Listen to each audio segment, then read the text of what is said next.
اعوذ باللہ من الشیطان الرجیم بسم اللہ الرحمن الرحیم قل لا اقول لکم عندی خزائن اللہ ولا اعلم الغیب ولا اقول لکم انی ملک ان اتبع الا ما یوحی الی قل هل یستوی الاعمی والبصیر افلا تتفکرون۔ سورۃ انعام کی آیت نمبر 50 ہے۔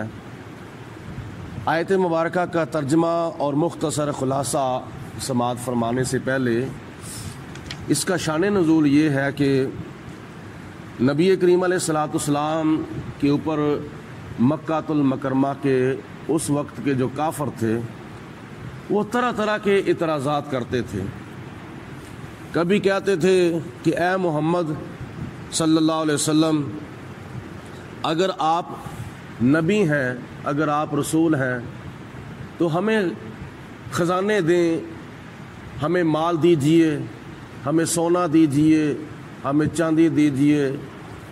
اور کبھی کہتے کہ ہمیں ہمارے مستقبل کے بارے میں بتائیں کہ ہمارے آنے والا جو وقت ہے وہ کیسا آئے گا، تاکہ ہمیں پتہ چل جائے اور آنے والے وقت میں ہم زیادہ سے زیادہ فائدہ حاصل کرنے کی کوشش کریں اور نقصان سے بچنے کی کوشش کریں۔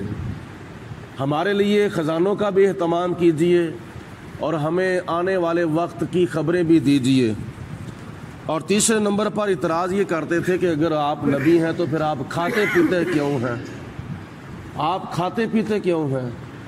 آپ نکاح بھی کرتے ہیں اور آپ کے ہاں بچے بھی پیدا ہوتے ہیں، اور یہ اگر نبی ہیں تو پھر آپ ایسا کام کیوں کرتے ہیں؟ یہ ان کے اعتراضات بالکل فضول اور جاہلانہ قسم کی باتیں کرتے تھے حضور علیہ السلام کے ساتھ، یعنی طرح طرح کی باتیں، جس کو پنجابی میں کہتے ہیں من حرامی حجتا ٹھیر۔ جب نہ ماننا ہو تو پھر نقص ہی نقص نظر آتے ہیں اور خامیاں ہی خامیاں نظر آتی ہیں، اور جب ماننا ہو تو پھر خامی ہو تو وہ بھی نظر نہیں آتی۔ جیسا کہ ضمن میں چھوٹی سی روایت پیش کر دوں، حضور علیہ السلام تشریف فرما تھے اور اسی دوران ابو جہل آیا، آ کے کہتا ہے کہ اے محمد، میری آنکھوں نے آپ جیسا کوئی بدصورت نہیں دیکھا، معاذ اللہ ثم معاذ اللہ۔ حضور علیہ السلام نے فرمایا صدقتا۔ تھوڑی دیر گزری، حضرت سیدنا ابو بکر صدیق رضی اللہ تعالیٰ عنہ حاضر خدمت ہوئے، عرض کی یا رسول اللہ، میری آنکھوں نے آپ جیسا کوئی خوبصورت دیکھا ہی نہیں ہے، آپ تو حسینوں کے بھی حسین ہیں، آپ تو سب سے بڑھ کر خوبصورت ہیں۔ تو نبی پاک علیہ السلام نے ان کو بھی جواب ارشاد فرمایا صدقتا، اے ابو بکر تو نے سچ کہا ہے۔ صحابہ عرض کرتے ہیں یا رسول اللہ، ایک محافظ آیا ہے، ایک مخالف، ایک گستاخ آیا ہے، ایک غلام، ایک زندیق آیا ہے، ایک صدیق، ایک ابو جہل آیا ہے، ایک ابو بکر، ایک بیگانہ آیا ہے، ایک اپنا، ایک بے ادبی کرنے والا آیا ہے اور ایک ادب کرنے والا آیا ہے، اور ایک دشمن آیا ہے، ایک سجن۔ تو دونوں نے سوال تو الگ الگ کیے ہیں، لیکن جواب دونوں کا ایک ہی ہے۔ تو نبی پاک علیہ السلام نے فرمایا کہ میں آئینہ حق نما ہوں، جس نے مجھے دیکھا اس نے حقیقت میں مجھے نہیں دیکھا، اس نے اپنے آپ کو ہی دیکھا ہے۔ لہٰذا ابو جہل جگ سے کوجا تھا، میں نے اس کو کہا کہ صدقتا، تو نے سچ کہا ہے۔ ابو بکر صدیق بڑی شان والے تھے، بڑے محب تھے، بڑے میرے عاشق تھے، لہٰذا اس کو میرے اندر اپنا آپ نظر آیا ہے۔ جب بندہ شیشہ دیکھتا ہے تو اس کو اپنا عکس، اپنا پرتاؤ نظر آتا ہے۔ لہٰذا دونوں نے سوال تو الگ الگ کیے ہیں، لیکن انہوں نے مجھے نہیں دیکھا، حقیقت میں اپنے آپ کو ہی دیکھا ہے، لہٰذا میں نے کہا صدقتا، تو نے سچ کہا ہے۔ تو اس لیے جہاں خامی ہو، اگر محبت کی جائے تو وہاں خامی نظر نہیں آتی، عیب نظر نہیں آتا۔ وہ کمال حسن حضور ہے کہ گمان نقص جہاں نہیں، یہی پھول خار سے دور ہے، یہ شمع ہے جس کا دھواں نہیں۔ اعلیٰ حضرت رحمۃ اللہ تعالی علیہ فرماتے ہیں تم نبی پاک علیہ السلام کے اندر خامیاں اور عیب تلاش کرتے ہو، وہاں تو خامی کا اور عیبوں کا تصور بھی پیدا نہیں ہو سکتا۔ اس لیے اللہ پاک نے نبی پاک علیہ الصلوۃ والسلام کو بے عیب پیدا فرمایا ہے، اور جو کلام آپ کے اوپر نازل کیا ہے وہ لا ریب عطا فرمایا ہے۔ تو اس کے جواب میں اللہ تعالیٰ نے پھر آیت مبارکہ نازل فرمائی جس کے اندر کافروں کے اعتراضات کے جوابات تھے۔ قل، اے میرے حبیب علیہ السلام آپ ان کو ارشاد فرما دیں جو طرح طرح کی آپ کے اوپر اعتراض کرتے ہیں، لا اقول لکم عندی خزائن اللہ، میں تمہیں یہ نہیں کہتا کہ میرے پاس اللہ کے خزانے ہیں، حالانکہ اللہ تعالیٰ نے نبی پاک علیہ السلام کو سب کچھ عطا فرمایا تھا، اور حضور علیہ الصلوۃ والسلام کے فرمانے کا مقصد یہ تھا کہ میں تمہیں لالچ دے کر مسلمان نہیں کرنا چاہتا۔ اگر تمہیں میں لالچ دے کے مسلمان کروں تو صبح تم مسلمان ہو، وہ شام کو تم کافر ہو جاؤ، جتنی دیر تک تمہیں مجھ سے ملتا رہے گا تم مسلمان رہو گے، جب ملنا بند ہو جائے گا کافر ہو جاؤ گے۔ تو میں آپ کو ایسا مسلمان نہیں کرنا چاہتا، میں تمہیں بغیر لالچ کے اور بغیر کسی مقصد کے مسلمان کرنا چاہتا ہوں، صرف اللہ اور اللہ تعالیٰ کی رضا کے لیے تمہیں مسلمان کرنا چاہتا ہوں۔ تو کافروں کا یہ نظریہ تھا کہ ہمیں کچھ مال دیں تو پھر ہم مسلمان ہوں۔ حضور علیہ الصلوۃ والسلام نے فرمایا ایسا گمان بھی نہ کرو۔